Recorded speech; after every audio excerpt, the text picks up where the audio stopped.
Hi, this is Josh Kulp for Daf Shevui. We are learning Masechet Avodah Zarah, Tractate Avodah Zarah. We are on Daf Heh. And I wanted to learn with you a statement that comes up. It doesn't tie in with the context all that much, but I think it's a very interesting statement that the Gemara has some terrible trouble understanding. And that's Reish Lakish's statement, Bo nachazik tova le'avotenu. Let's give credit to our ancestors that if they had not sinned, we never would have been born.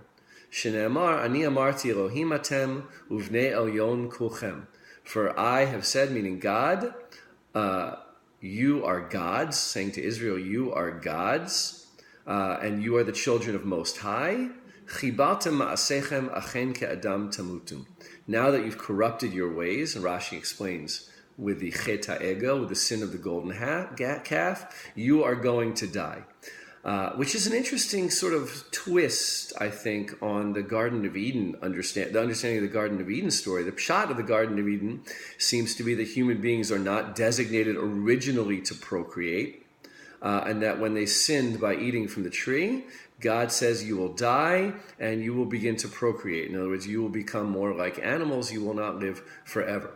But that here it seems to be, if we take Rashi's interpretation, kicked back or kicked longer later on into history to Israelites, and in the context the sin being the sin with the golden calf. That somehow Israelites would have stopped procreating, and the Jews who were there at Sinai would have lived forever. After having sort of been born mortals, by receiving the Torah, they would have become immortal. And Reish Lakish, kind of in a paradoxical, typical rabbinic way, says we should be happy with that. Because we, meaning Reish Lakish, wouldn't be around if the Torah had transformed our ancestors at Sinai into being immortal beings. And I recently wrote a little bit of a paper reflecting on what it would mean to be immortal. It would mean that there would never be new human beings, or certainly new Jews here in the world. So there would be none of this spirit, no rejuvenation of humanity. This process of humans being born and dying would end, and there would be this static group of people that would inhabit the world forever. That's one rumination on the concept of immortality. Another rumination is, what would it have meant? Reish Lakish doesn't get into this, but what would it have meant for the people who were alive just to live forever? How meaningful would life have been for those people who were destined to live forever?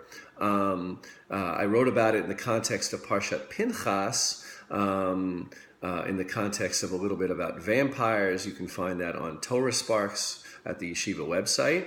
And there I pointed out that what's the point of living forever?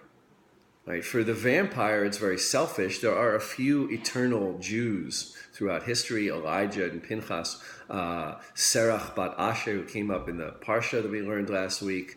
And all of them fulfill a role of memory for the Jewish people. Again, these are legends, obviously, but they fulfill a role of collective memory that human beings have to pass down from generation to generation. But if you have at least a few people who are alive who would remember ancient history, then you have this first-hand evidence of what things were like from days of yore.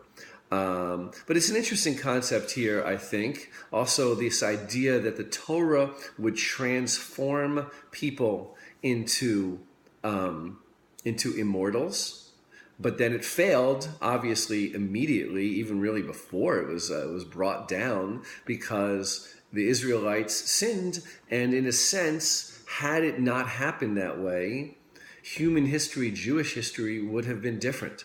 And we would never have died, we would have never procreated, and the whole destiny of the world would have been different.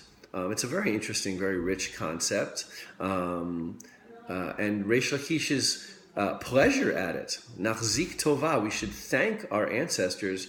It's a twist, right, on the whole chet ha'egel, on the whole golden calf, that had they not brought themselves down to that level of sin, and really failed immediately at observing the Torah, human history, or at least certainly Jewish history, would have ended right at that point.